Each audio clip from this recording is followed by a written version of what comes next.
آج لوگ کہتے ہیں یار سپورٹس کار بڑی تیز چلتی ہے، ارے اس سے زیادہ جناب جاپان کی ٹرین بتاتے ہیں وہ 500 کلومیٹر کی رفتار سے چلتی ہے، ارے جناب بڑی فاسٹ ایئر کرافٹ آ گئے ہیں۔ سنو یہ کیسا سپیڈی ٹریول تھا کہ نبی پاک اس رات مسجد اقصی بھی گئے، انبیاء کی امامت بھی کی، انبیاء سے ملاقات اور گفتگو بھی کی، پہلے آسمان پر پہنچے وہاں نبیوں سے ملاقات، دوسرے تیسرے چوتھے پانچویں چھٹے ساتویں آسمان، پھر سدرۃ المنتہا پر پہنچے جہاں جبریل امین بھی پیچھے رہ گئے، کہتے حضور آگے میں بھی نہیں جا سکتا، کوئی آگے نہیں جا سکتا۔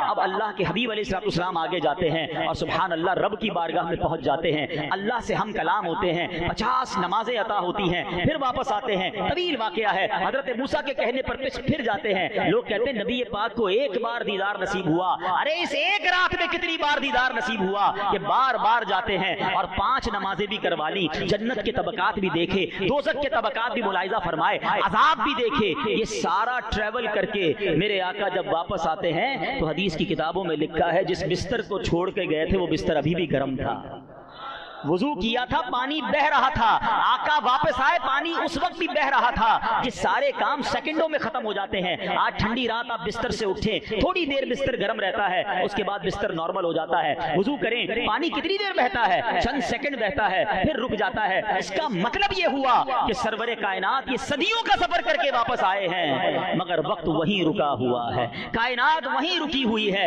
ارے سائنس کو اس سے بڑا جواب کیا ہو سکتا ہے کہ میرے حبیب نے وہ سفر کیا کہ جناب کائنات میں وقت ہی نہ گزرا اور یہ سارا ٹریول پورا ہو گیا، سبحان اللہ۔ اب عقل کہتی ہے، لاجک کہتی ہے کیسے ممکن ہے، میں اس کا جواب آپ کو عشق کی زبان میں دے دیتا ہوں۔ ہم سب گھڑی پہنتے ہیں، اس میں سیل ہوتا ہے نا، گھڑی سے سیل نکال لو تو گھڑی رک جاتی ہے، تھوڑی دیر بعد پھر سیل لگائیں تو ٹک ٹک ٹک ٹک کر کے چلنا شروع ہو جاتی ہے، ایسے ہی ہے نا۔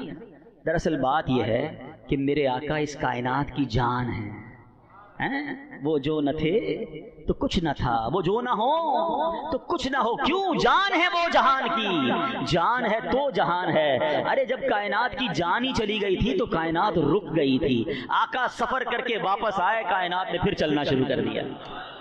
تو یہ معراج ہے، ہاں یہ شان ہے میرے آقا کی، یہ ٹریول کروایا گیا، یہ انعامات دیے گئے۔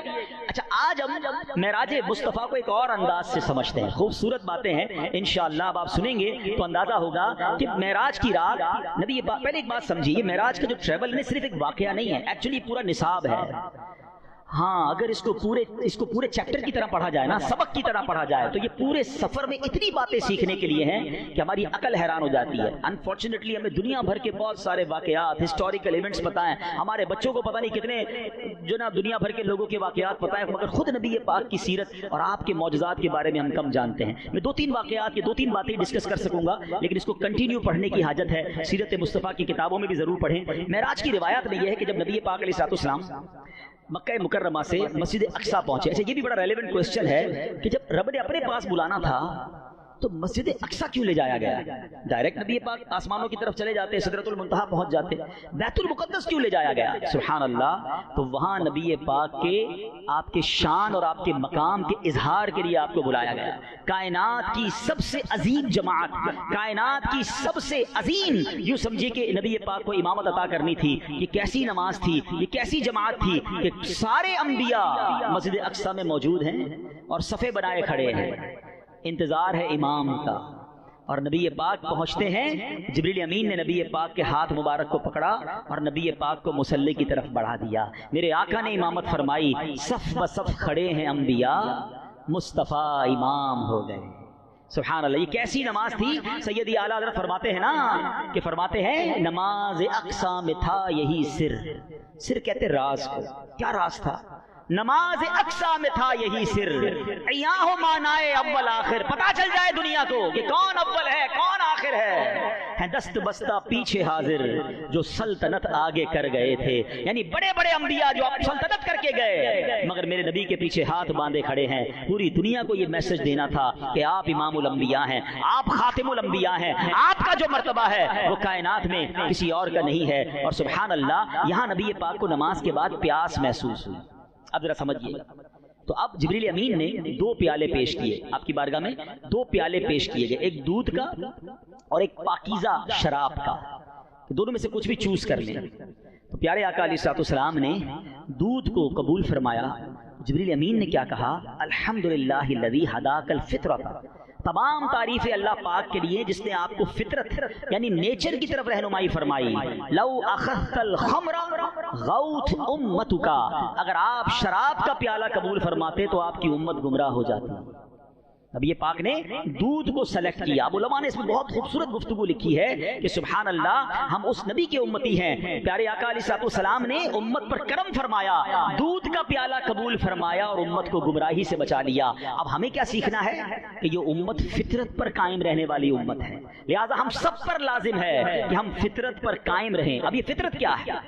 فطرت پر قائم رہنا کسے کہتے ہیں؟ آئیے ذرا اس کے بارے میں اس کی امپورٹنس سنتے ہیں۔ قرآن مجید میں اللہ کا پاک ارشاد فرماتا ہے، فطرۃ اللہ التی فطر الناس علیہا لا تبدیل لخلق اللہ ذالک الدین القیم ولکن اکثر الناس لا یعلمون۔ آسان ترجمہ قرآن کنز العرفان، یہ اللہ کی پیدا کی ہوئی فطرت ہے جس پر اس نے لوگوں کو پیدا کیا۔ اللہ کے بنائے ہوئے میں تبدیلی نہ کرنا، یہی سیدھا دین ہے، مگر بہت سے لوگ نہیں جانتے۔ پتا چلا کہ دین جو ہے نا ہمارا، یہ دین فطرت ہے، یہ نیچر سے ہٹ کے نہیں ہے۔ باقی سب نیچر سے ہٹ کے ادھر ادھر رائٹ لیفٹ چلے جاتے ہیں، میں آگے بتاؤں گا آپ کو۔ اللہ کریم نے مجھے اور آپ کو دین فطرت عطا فرمایا ہے، سبحان اللہ۔ اب ذرا غور سے سنیے گا حدیث پاک، ما من مولود الا یولد علی الفطرہ، اللہ کے نبی فرماتے ہیں ہر بچہ فطرت پر ہی پیدا ہوتا ہے۔ آگے کیا فرمایا؟ فَأَبَوَاهُ يُهَوِّدَانِهِ أَوْ يُنَصِّرَانِهِ، یعنی اس کے ماں باپ ہوتے ہیں، اس کے پیرنٹس ہوتے ہیں جو اسے یہودی یا نصرانی بنا دیتے ہیں۔ ماں باپ کو دیکھ کر، رشتہ داروں کو دیکھ کر پھر وہ کوئی اور مذہب اختیار کرتا ہے۔ اس کو اور اچھی انداز سے سمجھیے گا۔ آج کل ایتھیزم بہت بڑھ رہا ہے، بدقسمتی سے دنیا میں لوگ دین سے ہی بیزار ہوتے جا رہے ہیں، اللہ کو بھی نہیں مانتے، دین کو بھی نہیں مانتے۔ تو ایک بار کیا ہوا، امام جعفر صادق، ایک بندہ آیا جو کہتا ہے میں کسی دین کو نہیں مانتا، میں اللہ کو بھی نہیں مانتا، معاذ اللہ، ایتھیزم والا تھا، ایتھیسٹ تھا، دہریہ جس کو کہتے ہیں۔ تو آپ نے کہا کبھی تم نے سمندری سفر کیا ہے؟ کہتا ہاں کیا ہے۔ کوئی خوفناک واقعہ تمہارے ساتھ پیش آیا ہے؟ کہتا ہاں بڑا خوفناک واقعہ۔ فرمایا بتاؤ کیا واقعہ تھا؟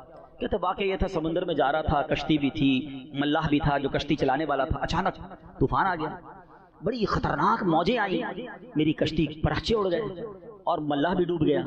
میں پریشان، میں نے ایک تختہ پکڑ لیا، تختے کو لے کر چلتا رہا، آخر کار وہ تختہ بھی ٹوٹ گیا۔ اب اتنا بڑا سمندر، میں اکیلا، پھر بھی میں تیرتا رہا، اچانک موجیں آئیں، موجوں نے اٹھا کر مجھے ساحل پر پھینک دیا اور میں بچ گیا۔ امام جعفر صادق رحمۃ اللہ تعالیٰ نے کیا فرمایا، ذرا سنیے گا۔ آپ نے فرمایا کہ جب تم سمندر میں اترے تھے تمہیں کشتی پر اور ملاح پر اعتماد تھا، کشتی چلانے والے پر۔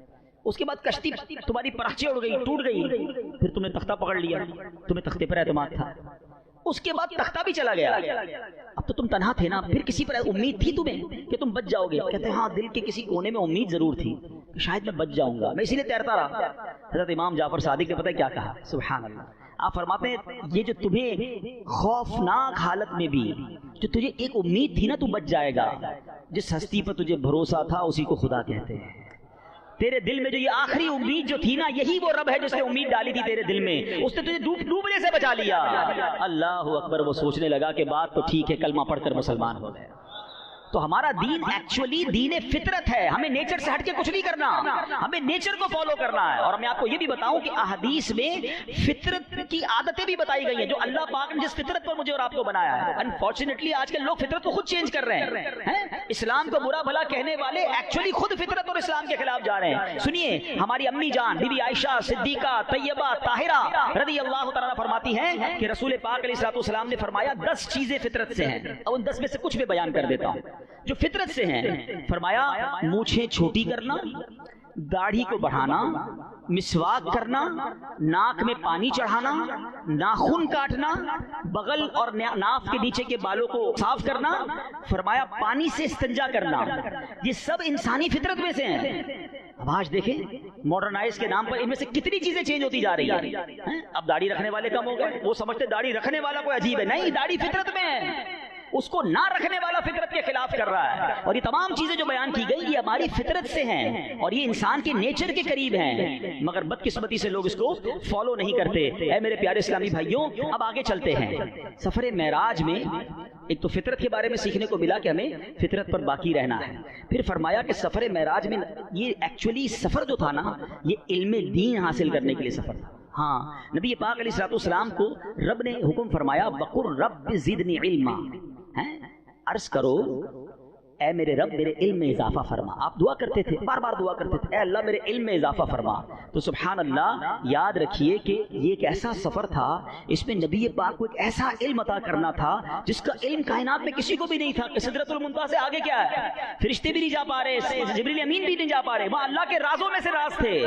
تو نبی پاک کو ایک ایسا علم عطا کرنا تھا جو کائنات میں کسی اور کو نہیں تھا. چونکہ نبی پاک دعا کرتے تھے کہ اے اللہ میرے علم میں اضافہ فرما، تو رب نے اپنے حبیب کے علم کی وسعتوں کو بڑھانے کے لیے انہیں معراج کا سفر عطا فرمایا، سدرۃ المنتہا سے بھی آگے بلایا. اور سنو کتنا علم دیا پیارے آقا علیہ الصلوۃ والسلام کو رب نے، کون کون سے علوم عطا فرمائے. خود قرآن میں فرمایا فَأَوْحَا إِلَىٰ عَبْدِهِ مَا أَوْحَا، پھر اس نے اپنے بندے کو وحی فرمائی جو اس نے وحی فرمائی، یعنی جو اس نے فرمانا تھا، جو عطا فرمانا تھا اپنے بندے کو عطا فرمایا. سبحان اللہ، یعنی کیا راز کی باتیں